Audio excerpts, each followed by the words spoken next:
Bom dia, boa tarde, boa noite, beleza? Sextou aqui, sextou duas vezes, sextou porque sexta-feira e sextou porque acabou o semestre. Pelo menos 2024/2, que era o semestre que a gente estava agarrado aqui, acabou. Momento de profunda felicidade para os professores, que é difícil, né? Vamos combinar aí que ninguém disse que ia ser fácil, mas fácil não é também.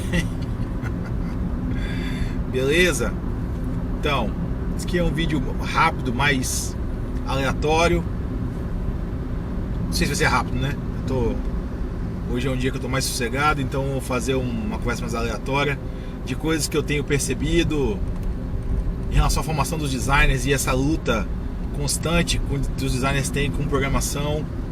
Eu já comentei aqui no canal que eu tenho uma disciplina de design computacional ofertada para os calouros do curso de design aqui da UFES. Então, assim, você não sabe nada disso, né? Meu nome é Hugo Cristo, sou professor do curso de design da UFES, Universidade Federal do Espírito Santo. Sou designer, sou doutor em psicologia. Eu gravo esses vídeos aqui no canal colocando a câmera no carro, boto pra gravar e começo a falar, não edito, não faço nada e tal, mínimo de pós-produção, e subo pro canal. A ideia é bater papo sobre assuntos que interessam. E dentre os vídeos que eu já coloquei aqui, um deles fala sobre o meu desafio de ensinar designers habilidades e competências que estão relacionadas ao pensamento computacional, né? Quer dizer, computação não tem só a ver com programação, tem a ver com conseguir pensar o mundo, tem a ver com você pensar o mundo em termos de processos de informação, então é uma coisa super importante. Mas ao fim e ao cabo ali, o que acontece de fato, não vamos ver, é que a programação é uma das principais linguagens para você expressar esse pensamento computacional, né? Das muitas linguagens, eu poderia usar fluxos, fluxograma, podia usar, sei lá, esquemas variados, podia usar matemática, sei lá, lógica, que são coisas que não vou fazer isso com designers para não matar os caras do coração, mas você tem que lidar com isso. E tem um fenômeno muito interessante que acontece agora no encontro da HTML, CSS, né, as linguagens de marcadores e as linguagens, as folhas de estilo que a gente usa para construir interface web aí, quando essas coisas e o JavaScript, né, se encontram com repositórios online infinitos, o Stack Overflow com perguntas e respostas infinitas também sobre temas de programação, e você junta tudo com essas IAs generativas de agora, você chega num momento muito interessante, muito curioso, de que as pessoas estão achando que não precisam mais saber programar, e os designers, que são por excelência os elaboradores de interfaces, né, os especificadores de interface, também estão deixando isso um pouco de lado. E isso acontece num contexto muito curioso de um momento meio que de declínio do diferencial que existia para os pilotos de Figma, né? Eu tô com sol aqui, mais ou menos de 1h30 da tarde, não tenho ideia de como é que tá aqui a imagem, estou de camisa escura, então talvez fique um pouco estourada pro lado, mas vamos aí. Quando eu for dirigindo, mudando o trajeto, vai melhorar. Ou vai piorar, né? Então você tem um monte de ferramenta que, se você falar no ChatGPT e falar assim, eu quero uma interface, uma tela de cadastro feita com Bootstrap, que é um framework aí, né, de componentes de interface, tem um design system organizado e tal. Eu quero gera aí pra mim uma tela de cadastro com tais campos e tal, e o negócio gera. Eu já comentei nisso aqui no vídeo que eu falei sobre Vibe Coding, vai aparecer aí também nos cards, que não basta você ser um solicitador de código para essas ferramentas, você tem que saber consertar quando der ruim, né? E vai dar ruim, os códigos não funcionam como você gostaria, seja porque o seu prompt está mal especificado, seja porque as coisas na web são um pouco mais complicadas, né? E eu estava falando isso hoje com duas bolsistas que já são formadas aqui no meu laboratório, são contratados como bolsistas já desse grau mais sênior, né? A gente tem alunos de graduação que são juniores, as duas são mais sênior, são ótimas, inclusive programam, fazem um monte de coisa, são boas de design de interação, de experiência do usuário. Tem uma coisa que a gente tem discutido bastante assim, que é o desaparecimento do cara que acha que HTML e CSS importam. Isso não só no design, na computação também. Fica aparecendo para essa galera que como essas ferramentas cospem HTML, CSS e até JavaScript com uma certa facilidade, não precisa mexer com isso mais. Eu teve um momento na minha interação com a galera da computação que eu vinha excelentes especificadores de interface. Os caras eram bons de pegar um bootstrap e usar, ou eram bons de pegar do zero, construir o CSS decente, organizado, limpo e usar. Isso desapareceu, e desapareceu nos designers, mas também desapareceu na galera da computação. Qual que é o gargalo que você fez agora? Você vai lá, faz uma interface no Figma, dá na mão do programador, de um dev, né? Eles não dão conta de implementar. E não é porque o código, a interface é impossível, porque os designers também melhoraram muito por conta do como o Figma funciona, né? Na sua especificação, assim, eles estão cada vez fazendo interfaces mais viáveis do ponto de vista técnico, porque o próprio Figma impõe algumas barreiras. Mas caramba, daí você vai ter uma situação agora de que as pessoas deixaram de ter a manha, a maldade, né, do CSS, do HTML, para poder fazer as interfaces direito. Então, assim, fazer um layout responsivo na mão é uma arte, mas é uma arte dominada, a gente sabia fazer. Construir uma landing page decente, do zero na unha, não é o fim do mundo. Da mesma forma, você usar JavaScript vanilla, né, ou baunilha para os puristas aí, básico, limpo, sem nenhum framework, para construir interações elementares. Tudo isso é normal, está desaparecendo.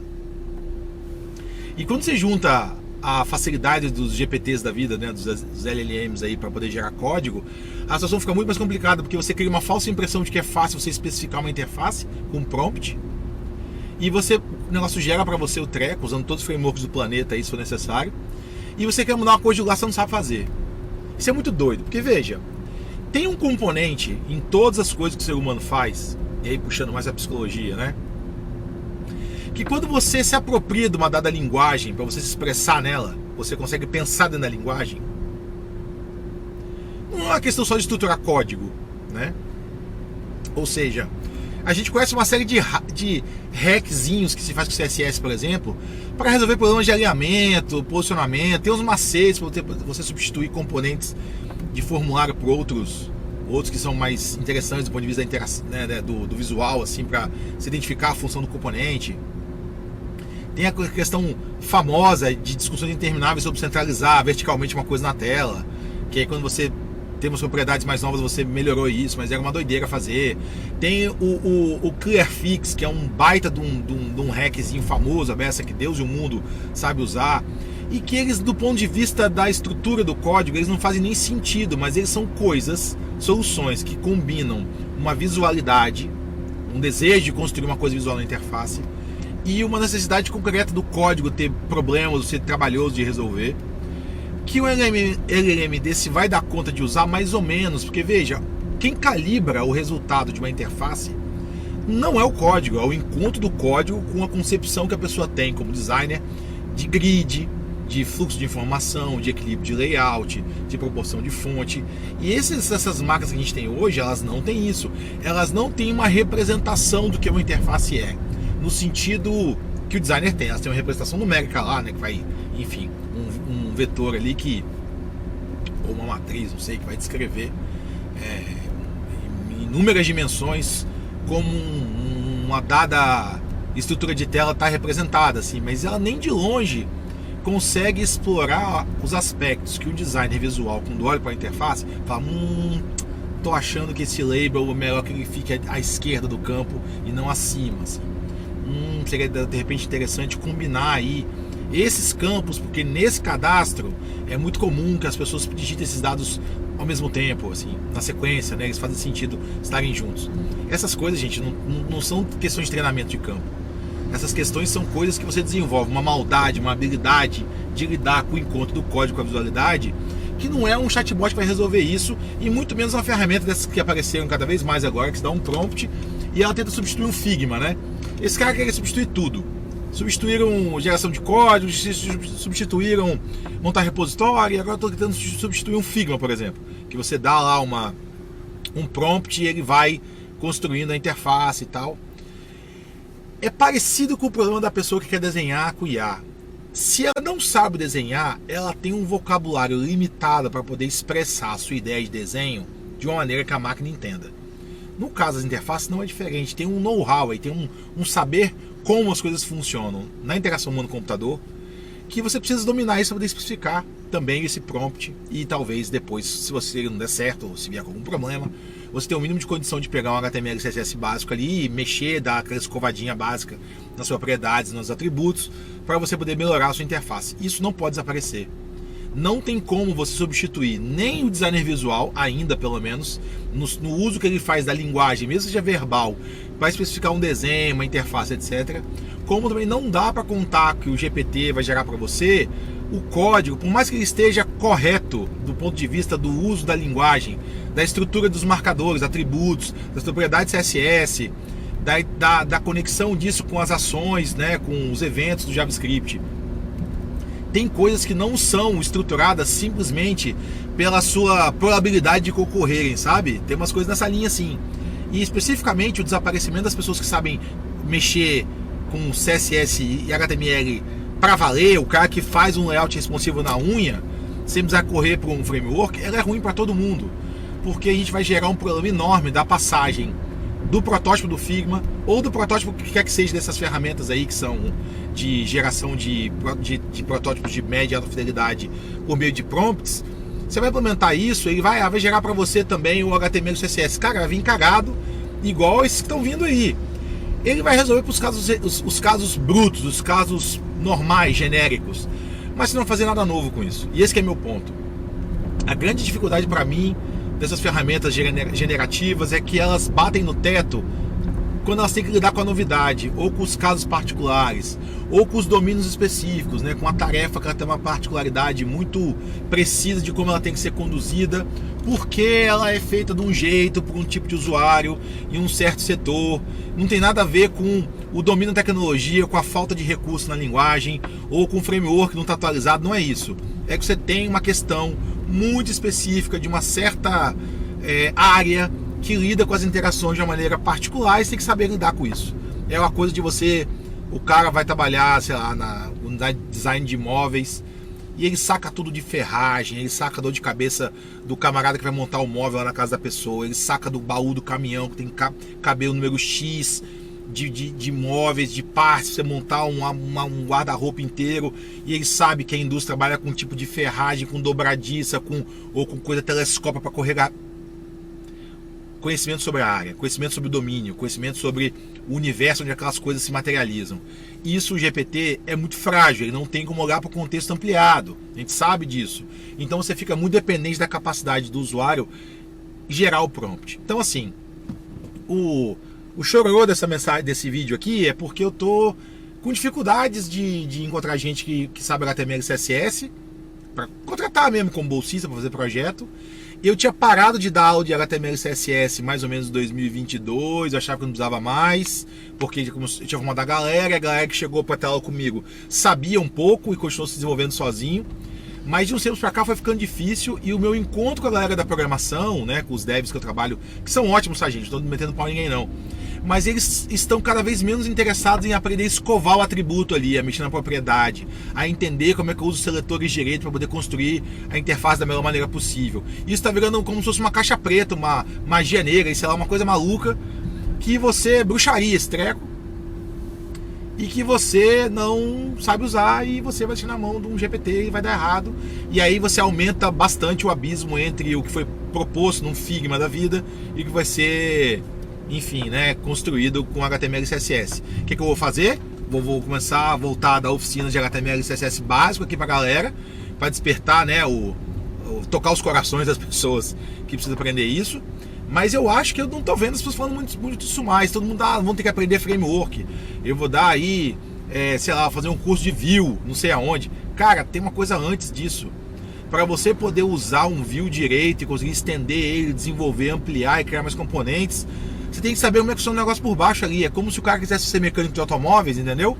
E só entendesse do computador de bordo. Que é um negócio que tá um nível muito alto de abstração. Ele tá consumindo dados do carro inteiro, mas ele tá muito longe ali de como funciona o motor, a parte elétrica. E a hora que dá uma pane elétrica no carro, o computador de bordo vai pro espaço. Acabou o computador de bordo, né? É muito doido isso. Como é que a gente tem que voltar a mexer com os primórdios? E eu acho, né, essa é a minha opinião, para acabar o vídeo aqui, que ela é mais geral, assim. Eu tenho entendido que uma das principais respostas para a gente enfrentar os GPTs da vida é voltar às bases, retomar as origens, recuperar as técnicas que elas... A maldade, né? Botar a mão de novo, porque essas técnicas são muito importantes para a gente entender como é que o GPT está fazendo suas escolhas, como é que uma IA generativa dessa, de que fontes que ela bebeu para propor aquela solução. Se a gente não conhece os fundamentos que está por baixo, a gente fica vendido, né? Então, me desejem sorte aí com as minhas novas oficinas de HTML e CSS. Estou planejando voltar, né, como já comentei aqui, para coisas mais analógicas na minha disciplina também de design computacional, vai ser mais desplugada.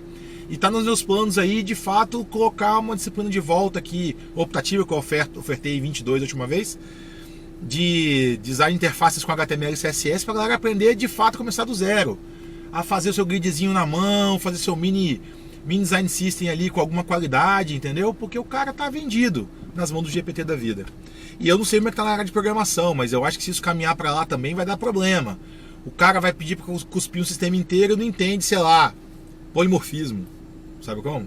Não entende, sei lá, herança de classe, não sei, não entende como é que é a estrutura relacional de um banco, não sei. Eu tô viajando aqui conceitos que nem são muito das coisas que eu ensino, né? Mas que eu trabalho por também mexer com programação. E cara, é aquele negócio, eu comecei a estudar uma linguagem de programação nova, que era para trabalhar, você desenvolver sistemas especialistas nela, que ela é feita em C, e ela tem um dialeto de um Lisp dentro dela, e ela tem uma série de coisas da linguagem que eu nunca vi na minha vida, e que eu só dou conta de aprender porque eu conheço outras linguagens de programação que tem outra estrutura, e que eu aproveito o conhecimento ali. Então eu posso pedir para um GPT cuspir esse código para mim do sistema especialista inteiro, mas e aí? Como é que eu trago ele para o domínio que eu quero, né? Então faltam fundamentos. Beleza, sextou, acabou o semestre, finalmente, nem acredito. Inacreditável, é um sextou de 2024. 2024 acabou oficialmente agora, né? E agora é só arrematar as coisas que faltam para acabar o ano, lançar nota, tirar férias, e aí 2025 começa pra valer. Semana que vem vai ser mais sossegado, vou gravar mais 1 ou 2 vídeos só. Vou sair de férias aí por uns 15 dias para dar uma descansada. Deve cair bastante aí a produção de vídeos, ou até ficar nula. Não pretendo gravar vídeos nas férias. Mas estamos chegando ao 20º vídeo, então agradeço aí a todo mundo que assistiu até agora. Tem tido comentários bacanas, tem bastante gente assistindo e comentando comigo fora do YouTube, que é uma coisa curiosa, né? Mas, enfim, se sido experiência legal, espero que tenha sido útil para vocês também. Cinto de segurança, protetor solar, 30 graus de Vitória, um dia mais ameno. Vamos aí, valeu!